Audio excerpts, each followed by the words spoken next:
Bueno, soy Leonardo García Falcones y vamos a hablar de lo que es la historia de la medicina.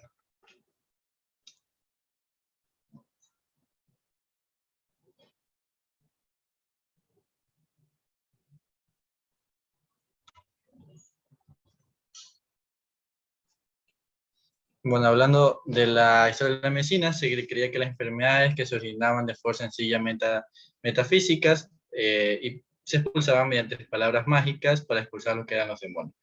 Entonces, la anatomía tenía una forma mitológica y lo que era astrológica. Un claro ejemplo es la vértebra de Atlas, que la conocemos actualmente. Entonces, en la primera civilización teníamos los egipcios, que tenían un concepto muy limitado de la anatomía y conocían solo los principales órganos. Y la razón de esta falta era la disección de cadáveres debido al respeto que tenían por los muertos. Y su idea fundamental era que el organismo existía un sistema de vasos originados del corazón que se conectaban con todas las partes del cuerpo y que llevaban lo que era sangre, aire, heces, orina y entre otras secreciones. Y hablando de los griegos, se concentraban más en lo que es la psicología que en los conocimientos anatómicos. Un claro ejemplo, tenemos Hipócrates, conocido como el mejor clínico anatomista, y es considerado lo que es el padre de la medicina. Además, fundó una ética y moral medida lo que era ligada a una clase médica, independiente de lo que era una clase manejada por los sacerdotes. En el segundo punto tenemos a Platón, que dio una correcta configuración del intestino, Aristóteles, el cual aportó que el corazón era el asiento del alma, dando lugar a lo que conocemos como emociones. Además de la correcta descripción de la aorta y de lo que son sus ramas. Ahí tenemos Aerófilo de Calcedonia, que él disecó cadáveres humanos y descubrió lo que es el sistema nervioso, tanto el sistema motor como sensitivo. Y por último, Erasistrato, que dio el aporte de que el corazón funcionaba como una bomba de sangre. Hablando de los romanos, los médicos eran considerados siervos o extranjeros.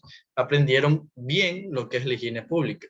Un personaje representante aquí puede ser Aulo Cornelio Celso, el cual dio los 4 signos básicos de inflamación, que era rubor, dolor, calor y tumor. Además de un libro que habla sobre cirugías y enfermedades óseas.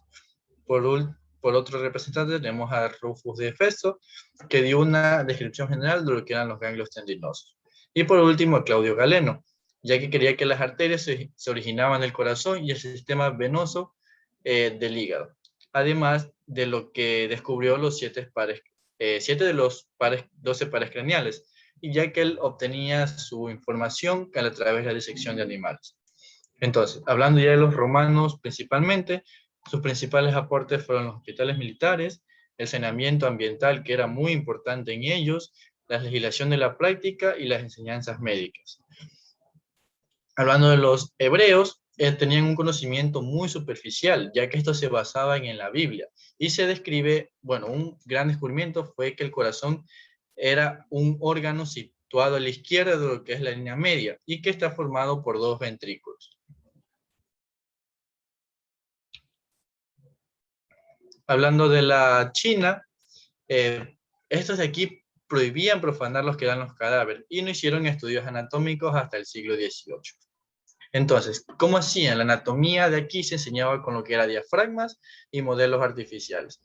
Y las funciones fisiológicas se explicaban a través de un sistema humoral.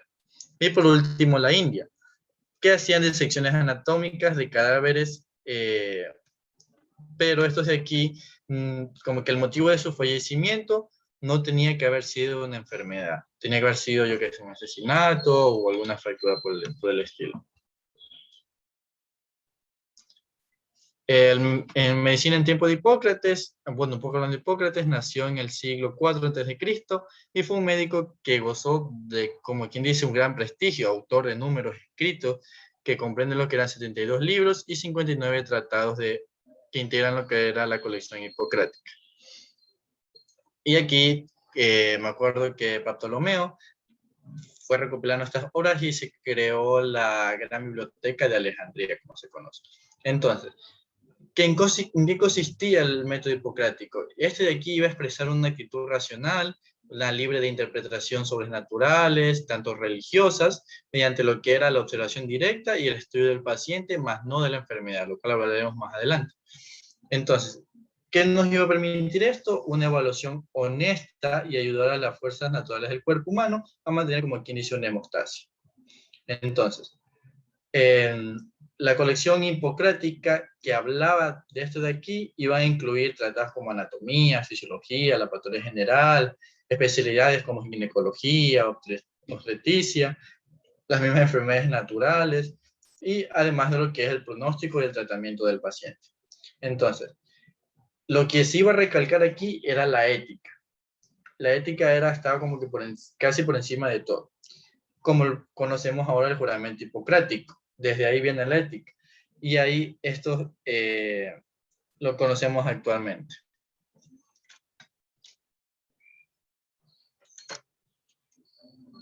Bueno, hablando del punto de la anatomía, tenemos que los aspectos anatómicos están dispersos y no guardan una sistematización. Además, se mencionan las vísceras, excepto el corazón. Mencionaba otras partes como el pericardio, el miocardio, las válvulas, y además de lo que era el tiempo de contracción de los aurículas y de lo que eran los ventrículos, que era un aporte bastante importante. Entonces, hablando un poco de la fisiología, tenían que la neuma del aire se inspira por los pulmones y este aire junto con la sangre se encuentra en las arterias, lo cual iba a producir el calor corporal.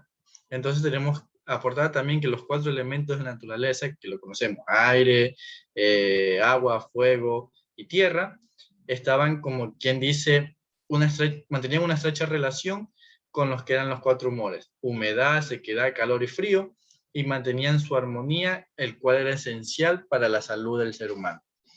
Hablando de lo que era patología general, las enfermedades tienen, quien dice como etiología, causas internas y las causas externas, como las producidas por cambios climáticos, la higiene personal, la dieta y hasta el mismo ejercicio.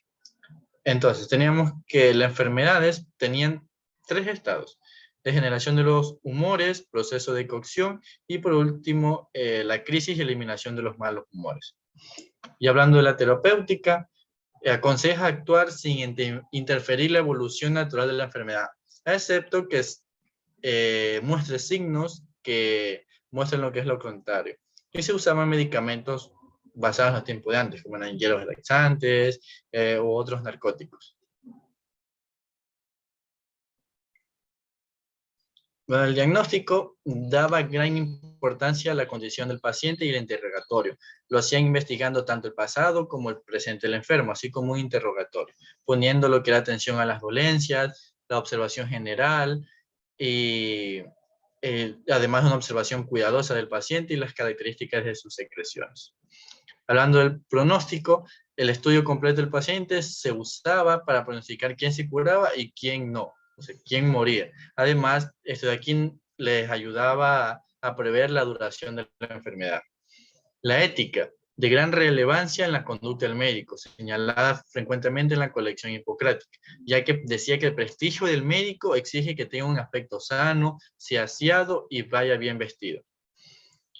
Por último, el estudio del paciente en vez de la enfermedad. La importancia para el médico era la forma en que el paciente sufría la enfermedad, ya sea su aspecto, las circunstancias y su forma de vida, además de caracteres personales como es la edad, la dieta, las costumbres de este.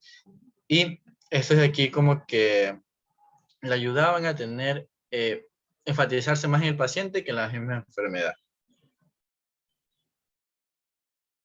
Hablando un poco del médico en la Edad Media, hablando ya de la medicina medieval, fue una combinación entre lo que era la ciencia y lo que era el misticismo. En primer punto tenemos la medicina medieval, derivada de la naturaleza y de quien la practicaba. En segundo, la medicina popular, que asentaba en los antiguos saberes y los conocimientos más en remedios naturales, o puede ser las suposiciones mágicas que se hacían. Y por último, la medicina científica que conocemos actualmente. Entonces, en todas las ciudades medievales se encontraban hospitales que en sí estaban dedicados a combatir solo una enfermedad. Además, no existía una titulación oficial de los profesionales de la medicina, pero los estudios estaban dirigidos por un médico graduado en alguna universidad. Además, los estudiantes podían aprender anatomía tras la disección de cadáveres, pero también habían médicos paganos y médicos cristianos.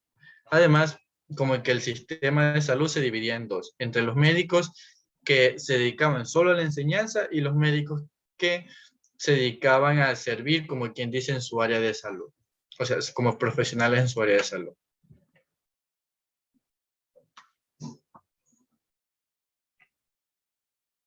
Hablando por último, la medicina y el Renacimiento. En sí, el Renacimiento fue una etapa de lo que es una transición entre la Edad Media y los comienzos de lo que conocemos como la Edad Moderna. Entonces, ¿qué se caracterizaba? La medicina renacentista se entiende sí a la enfermedad como una alteración de los humores y se va a caracterizar por el resurgimiento del hipocratismo, que son las enfermedades del alma, que estas ya pasaron a ser tratadas como trastornos naturales, además de las patologías que se contagiaban dependiendo de la enfermedad. Entre las más relevantes, la malaria y fiebre amarilla. ¿Por qué? Por una picadura de mosquito. La gripe y la viruela, por sarampión, y afectaban lo que eran las vías respiratorias. Además de que la viruela se transmitía por lo que era un contacto directo, o enfermedades ya causadas por otras cosas, como el tifus exantemático, por las mismas picaduras de los piojos, además de las afecciones al sistema digestivo, como, las afecciones que podía producir diarrea, fiebre, que gran parte fue la fiebre tifoidea. Entonces, también tenemos una atención hipocrática al tratamiento, que se pautaba desde el más suave, hablando suave, como es la dieta, cambio de vida, el ejercicio, hasta como que el más grave, o sea, el más agresivo del tratamiento, que eran las cirugías. Pero ya tenían que haber pasado por remedios naturales, y entre otros. Entonces, un personaje representativo de esta fue Leonardo da Vinci y sus estudios anatómicos, que se centraban más en lo que es la osteología y la miología.